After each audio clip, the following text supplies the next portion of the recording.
Hello, പുതിയൊരു വീഡിയോയിലേക്ക് എല്ലാവർക്കും സ്വാഗതം. ഇന്ന് ഞാൻ നിങ്ങൾക്ക് ഷെയർ ചെയ്യുന്ന റെസിപ്പി എന്ന് പറയുന്നത് ഡോണറ്റിൻ്റേതാണ്. ഡോണറ്റ് എന്ന് പറയുമ്പോൾ ചിലർക്കൊക്കെ അറിയായിരിക്കും, ചിലർക്ക് അറിഞ്ഞുകൂടായിരിക്കും. ഇപ്പോഴത്തെ ടോൾ കേക്ക് പോലെ തന്നെ ഭയങ്കര ട്രെൻഡി ആയിട്ടുള്ളൊരു ഐറ്റമാണ്. ഭയങ്കര ഓർഡറാണ് ഇപ്പോൾ ഹോം ബേക്കേഴ്സിനൊക്കെ. ഇതിന് ഒരുപാട് ഫ്ലേവർ കൊടുത്ത് നമുക്കിത് ചെയ്യാൻ പറ്റും. ചോക്ലേറ്റ് കൊടുക്കാം, പിന്നെ സ്ട്രോബെറി കൊടുക്കാം, വെനില കൊടുക്കാം, കസ്റ്റേർഡ് കൊടുക്കാം. അങ്ങനെ പല ഫ്ലേവറിൽ നമുക്കിത് തയ്യാറാക്കാൻ പറ്റും. അപ്പോൾ ഞാനിവിടെ കാണിക്കാൻ പോണത് ബേസിക് ഡോണറ്റ് നമുക്കെങ്ങനെ തയ്യാറാക്കാം. അപ്പോൾ നമുക്ക് വീഡിയോയിലേക്ക് പോവാം. അതിനായിട്ട് നമുക്ക് ആദ്യം ഒരു ബൗളെടുത്ത് ലൂക്ക് വാം വാട്ടർ, അതായത് ചൂടായി വരുന്ന, ചൂടായതുമല്ല എന്നാൽ ചൂടാവാത്തതുമല്ല, ആ ഒരു സ്റ്റേജിൽ എത്തിയിട്ടുള്ള ലൂക്ക് വാം വാട്ടർ ഒരു 1/4 കപ്പ് അതിലേക്ക് ഒഴിച്ചു കൊടുക്കണം. അതിനുശേഷം ഒരു പാക്കറ്റ് ഈസ്റ്റാണ് ഇട്ട് കൊടുത്തത്. ഇനി അടുത്തതായിട്ട് നമുക്ക് 2 സ്പൂൺ പഞ്ചസാര ഇട്ട് കൊടുക്കണം. പഞ്ചസാരയിൽ ഞാൻ ഉറുമ്പ് കയറാതിരിക്കാനായിട്ട് ഗ്രാമ്പു ഇട്ട് കൊടുക്കാറുണ്ട്, അതാണ് വീണത്. അത് ഞാൻ എടുത്ത് മാറ്റിയിട്ടുണ്ട്, അത് കുഴപ്പമില്ല. അങ്ങനെ 2 സ്പൂൺ പഞ്ചസാര അതിലേക്ക് ഇട്ട് കൊടുക്കണം. അതിനുശേഷം ജസ്റ്റ് ഒന്ന് മിക്സ് ചെയ്യണം. പിന്നെ ഒരു 10-15 മിനിറ്റ് ഒന്ന് റെസ്റ്റ് ചെയ്യാൻ വെക്കണം. അപ്പോൾ നമുക്ക് ഈ കാണുന്ന മാതിരി നല്ലപോലെ പുളിച്ചിട്ട് ഈസ്റ്റ് പൊങ്ങി വന്നത് കാണാൻ പറ്റും. അത് കഴിഞ്ഞിട്ട് ഒരു ബൗളെടുത്ത് അതിലേക്കൊരു 1.5 കപ്പ് മൈദ മാവ് അതിലേക്ക് ഇട്ട് കൊടുക്കുന്നുണ്ട്.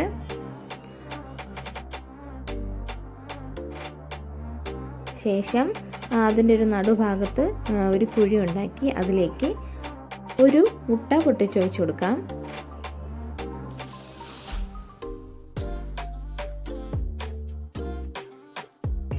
അത് കഴിഞ്ഞിട്ട് നമ്മൾ നേരത്തെ തയ്യാറാക്കിയ ആ ഈസ്റ്റിൻ്റെ മിക്സ് അതിലേക്കൊന്ന് ഒഴിച്ചു കൊടുക്കണം.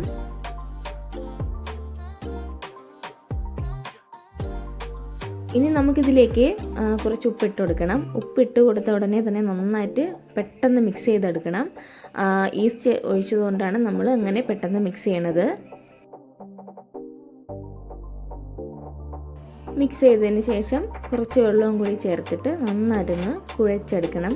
ചപ്പാത്തി മാവിനെക്കാട്ടിയും കുറച്ചുകൂടി ലൂസായിട്ട് വേണം ഇത് കുഴച്ചെടുക്കാനായിട്ട്. ഇപ്പോൾ ഇത് കുഴച്ചെടുത്തിട്ടുണ്ട്. ഇനി ഈ മാവ് നമുക്കൊന്ന് നന്നായിട്ടൊന്ന് കുഴച്ചെടുക്കണം. ഈ നമ്മൾ പൊറോട്ടയ്ക്കൊക്കെ കുഴയ്ക്കുന്ന അതേപോലെ തന്നെ ഇതിൻ്റെ നന്നായിട്ട് ഇത് കുഴയ്ക്കുന്നതിലാണ് അത്രത്തോളം പെർഫെക്റ്റായിട്ട് നമുക്ക് ഡോണറ്റ് കിട്ടും എന്നുള്ളത് ഇരിക്കുന്നത്. അപ്പോൾ ഒരു 10 മിനിറ്റ് തന്നെ നമുക്ക് നന്നായിട്ട് കുഴച്ചെടുക്കാം.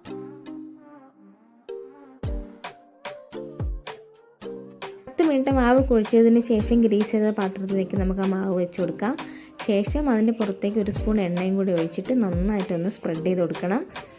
അത് കഴിഞ്ഞിട്ട് ഒരു നനഞ്ഞ തുണിയുണ്ട് അതിൻ്റെ പുറത്തേക്കൊന്ന് മൂടി വെച്ച് ഒരു 1.5 മണിക്കൂറോളം നമുക്കിത് വെച്ചേക്കണം. 1.5 മണിക്കൂർ കഴിയുമ്പോഴത്തേക്കും നമുക്കിത് ഇതുപോലെ നല്ല ഫ്ലഫി ആയിട്ടുള്ളൊരു മാവ് നമുക്ക് കിട്ടും. അത് ഈസ്റ്റ് ഇട്ടതുകൊണ്ടാണ് ഇത്രയും പൊങ്ങി വന്നത്.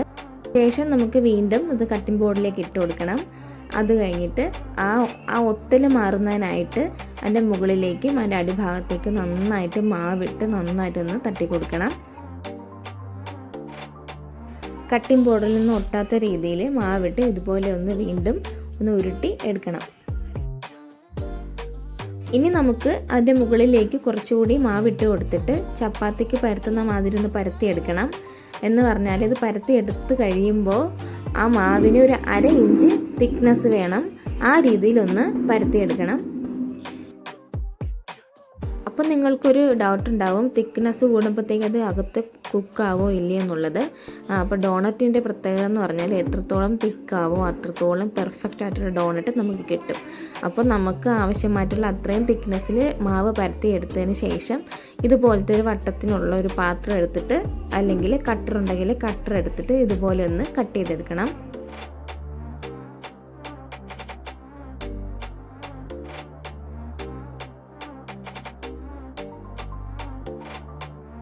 ഇപ്പോൾ നമ്മൾ ഡോണറ്റിൻ്റെ മാവ് കട്ട് ചെയ്തിട്ടുണ്ട്. ഇനി നമുക്ക് അതിൻ്റെ അകത്തെ ഭാഗം കൂടി ഒന്ന് കട്ട് ചെയ്യണം. അതിനായിട്ട് ഞാനിവിടെ എടുത്തിട്ടുള്ളത് നമ്മുടെ വെനില എസൻസിൻ്റെ ആ കുപ്പിയുടെ അടപ്പാണ്. നിങ്ങൾക്കും ചെറിയ കട്ടർ ഉണ്ടെങ്കിൽ അതെടുത്താൽ മതി. എനിക്കിപ്പോൾ ഇതാണ് അവൈലബിൾ ആയിട്ടുള്ളത്, അതുകൊണ്ട് ഞാനത് എടുത്തിട്ടുണ്ട്. എന്നിട്ട് ഇതുപോലെ ഒന്ന് കട്ട് ചെയ്തെടുത്ത് മാറ്റി വയ്ക്കണം. ഈ കട്ട് ചെയ്ത് ബാക്കി വന്ന മാവ് നമുക്ക് വീണ്ടും ഇതുപോലെ ഉരുട്ടി പരത്തിയിട്ട് ഇതുപോലെ കട്ട് ചെയ്തെടുക്കാം. അതുകൊണ്ട് അത് വേസ്റ്റ് ആണെന്ന് ആരും വിചാരിക്കേണ്ട. ഇതുപോലെ തന്നെ നമുക്ക് തയ്യാറാക്കി എടുക്കാം. ഇതിനിപ്പോൾ റെഡി ആയിട്ടുണ്ട്. ഇനി ഫ്രൈ ചെയ്യാം. അതിനായിട്ട് നമുക്കൊരു പാൻ അടുപ്പത്ത് വെച്ചിട്ട് ഫ്ലെയിം ഓൺ ആക്കണം. ശേഷം ഫ്രൈ ചെയ്യുന്നതിന് ആവശ്യമായിട്ടുള്ള എണ്ണ ഒഴിച്ചു കൊടുക്കണം. നന്നായിട്ട് ചൂടായ എണ്ണയിലാണ് നമുക്കിത് ഇടേണ്ടത്. അപ്പോൾ നന്നായിട്ട് ചൂടായതിന് ശേഷം മാത്രം നമുക്ക് ഇതൊന്ന് ഇട്ട് കൊടുക്കണം. മാവ് ഇട്ട് കൊടുത്തപ്പോൾ തന്നെ നന്നായിട്ട് ഇത് പൊങ്ങി വന്നിട്ടുണ്ട്. നല്ല പെർഫെക്റ്റ് ആയിട്ട് തന്നെ അതിൻ്റെ ഷേപ്പ് നമുക്ക് കിട്ടിയിട്ടുണ്ട്. ഫ്രൈ ചെയ്യാൻ ഇട്ടതിന് ശേഷം അതിൻ്റെ കൂടെ തന്നെ നിന്ന് ഫ്രൈ ചെയ്തെടുക്കണം. കാരണം ഇത് വളരെ പെട്ടെന്ന് കുക്കായി കിട്ടും. ഇപ്പോൾ തന്നെ ഒരു ഭാഗം പെട്ടെന്ന് റെഡി ആയിട്ടുണ്ട്. നമുക്കൊന്ന് മറിച്ചിട്ട് കൊടുക്കണം.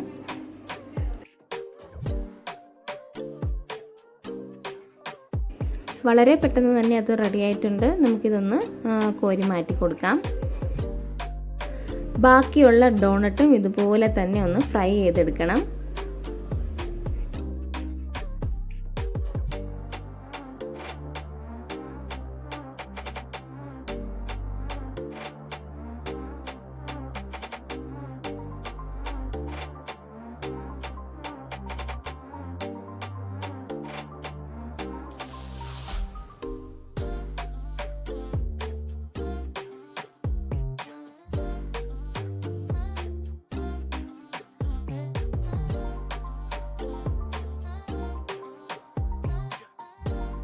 അപ്പോൾ അതും റെഡി ആയിട്ടുണ്ട്. നമുക്കിത് മറ്റൊരു പാത്രത്തിലേക്ക് ഒന്ന് മാറ്റി കൊടുക്കണം.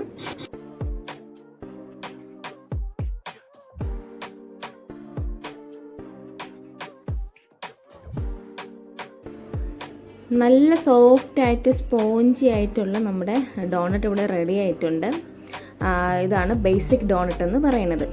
ഇതിൽ നമുക്ക് ഇങ്ങനെ തയ്യാറാക്കിയതിന് ശേഷം ചോക്ലേറ്റ് ഗനാഷ് ഉണ്ടാക്കിയിട്ടോ അല്ലെങ്കിൽ കസ്റ്റേർഡ് ഉണ്ടാക്കിയിട്ടോ ഒക്കെ ഇതിൻ്റെ മുകളിൽ നമ്മൾ ഡ്രിപ്പ് ചെയ്തിട്ട് നമുക്ക് സെർവ് ചെയ്യാം. പക്ഷെ ഞാനിവിടെ എടുത്തേക്കുന്നത് ഇപ്പം 1 കപ്പ് പഞ്ചസാര പൊടിച്ചതാണ്. ആ പഞ്ചസാര പൊടിച്ചതിലേക്ക് നമ്മൾ തയ്യാറാക്കിയ ഡോണട്ട് ഒന്ന് ജസ്റ്റ് ഒന്ന് അതുപോലെ കോട്ട് ചെയ്തെടുക്കണം.